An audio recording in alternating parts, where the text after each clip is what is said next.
Dominican media mission की ओर से आप सबों का स्वागत है। आप सबों को जय यीशु।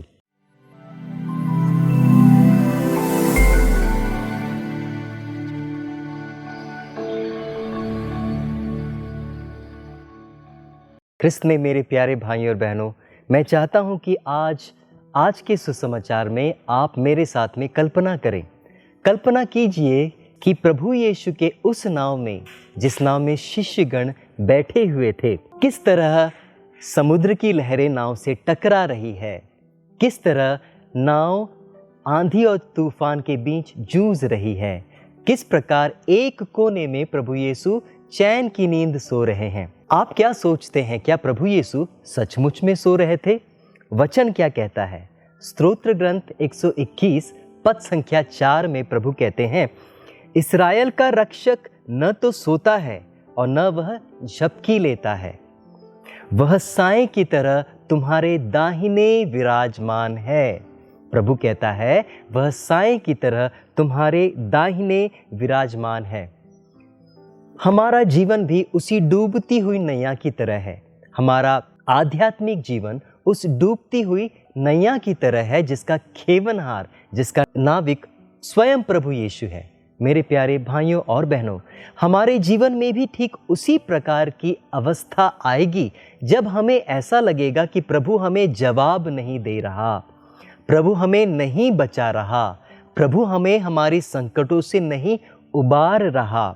और क्या कारण हो सकता है कि प्रभु ने चुप्पी साधी है? क्या कारण हो सकता है कि प्रभु ने मौन धारण किया है? आज मैं आपको बताऊंगा प्रभु के इस मौन धारण के 3 प्रमुख उद्देश्य। क्यों प्रभु हमारे जीवन में मौन धारण रखे हुए हम पाते हैं।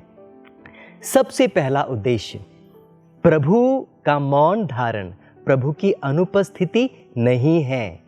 यदि आपको ऐसा लगे अपने जीवन में कि प्रभु मौन धारण रखे हुए हैं, या प्रभु जवाब नहीं दे रहा, या प्रभु आपकी प्रार्थनाओं को नहीं सुनता है, या प्रभु आपको कोई संकेत नहीं देता है, या कभी कभी आपको ऐसा भी लगे कि प्रभु ने आपको त्याग दिया है, आपको छोड़ दिया है, आपके पास नहीं है या आपके साथ नहीं है, आपकी बीमारियों को चंगा नहीं करता, तो इसका एकमात्र जवाब है, ऐसी अवस्था में मेरे प्यारे भाइयों बहनों, आपकी प्रतिक्रिया क्या होनी चाहिए? और यह बताता है हमें शोक गीत अध्याय 3 पद संख्या 25। आप ध्यान से सुनिए। प्रभु कहता है, मौन रहकर प्रभु की मुक्ति की प्रतीक्षा करते रहें। आपको कुछ और नहीं करना है।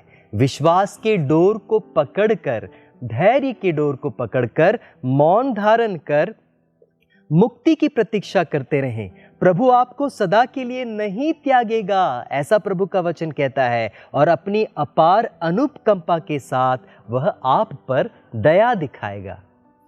मेरे प्यारे भाइयों बहनों, क्या आप जानते हैं स्वर्ग और पृथ्वी का निर्माण करने वाला प्रभु, आंधी और तूफान का निर्माण करने वाला प्रभु, क्या वो डूबती नाव पर विराजमान नहीं था? क्या समुद्र और उसकी लहरों को निर्माण करने वाला प्रभु क्या उस डूबती नाव पर विराजमान नहीं था? प्रभु आज यही बता रहा है कि वो आपकी डूबती हुई नाव पर विराजमान है, विराजमान रहेगा, वह आपका साथ देता रहेगा, भले ही वह मौन रूप धारण कर रखा हुआ है। दूसरा उद्देश्य, प्रभु ने अपने जीवन में मौन धारण क्यों रखा हुआ है? और उसका उत्तर ये है कि प्रभु सही समय का इंतजार कर रहा है। प्रभु उत्तम समय का इंतजार कर रहा है। प्रभु निर्धारित समय का इंतजार कर रहा है। मैं आपको बताना चाहता हूँ, मदर तेरेसा के जीवन में एक ऐसी घटना घटी जिसने उसके जीवन में दुख ही दुख भर दिया। कहा जाता है मदर तेरेसा ने 1 साल नहीं, 2 साल नहीं, 3 साल नहीं, बल्कि 50 साल तक ईश्वर के जवाब का इंतजार किया। और ये 50 साल उनके जीवन के अंधकार में रात बन चुके थे। वो इन दिनों को उनके जीवन के अंधकार में रात कहकर पुकारती है।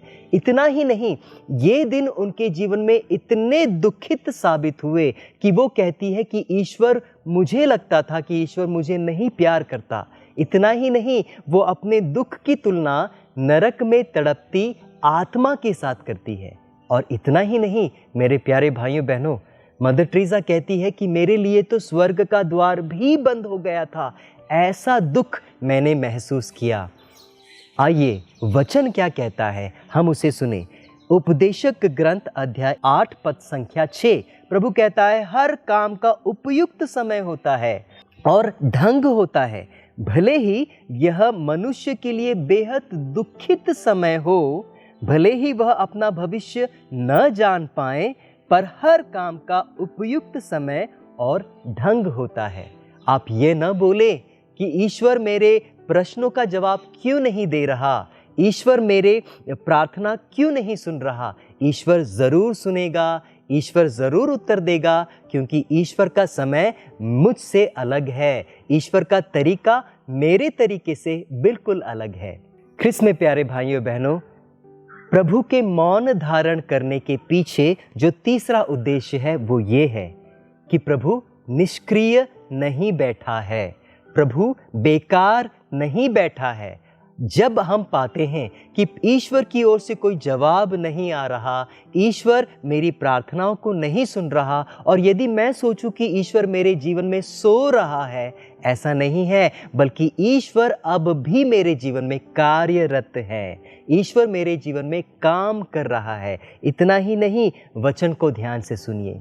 ऐसे समय में, ऐसी परिस्थिति में ईश्वर अपनी योजनाओं को मेरे जीवन में लागू करता है, ऐसा वचन कहता है। यिर्मयाह का ग्रंथ अध्याय 29 पद संख्या 11 से 12 तक प्रभु कह रहा है, मैं तुम्हारे लिए निर्धारित अपनी योजनाएं जानता हूं। वो कहता है तुम्हारे हित की योजनाएं, अहित की योजनाएं नहीं। तुम्हारे लिए आशामय भविष्य की योजनाओं में मैं बना रहा हूं। तुम्हारे लिए आशामय भविष्य की योजनाएं मैं बना रहा हूं। जब तुम मुझे पुकारोगे, मुझसे प्रार्थना करोगे, तो मैं तुम्हारी प्रार्थनाओं को सुनूंगा, और जब तुम मुझे हृदय से पुकारोगे तो मैं तुम्हें मिल जाऊंगा और तुम्हारे भाग्य को पलट दूंगा। अब से आप ये न कहें कि ईश्वर आपके साथ नहीं है। अब से आप ये न कहें कि ईश्वर आपके जीवन में सो रहा है, बल्कि यह विश्वास करें कि ईश्वर आपकी डूबती हुई नैया को बचाने के लिए आपके पास उपस्थित है, उसका सानिध्य आपके साथ है। सबों को जय यीशु।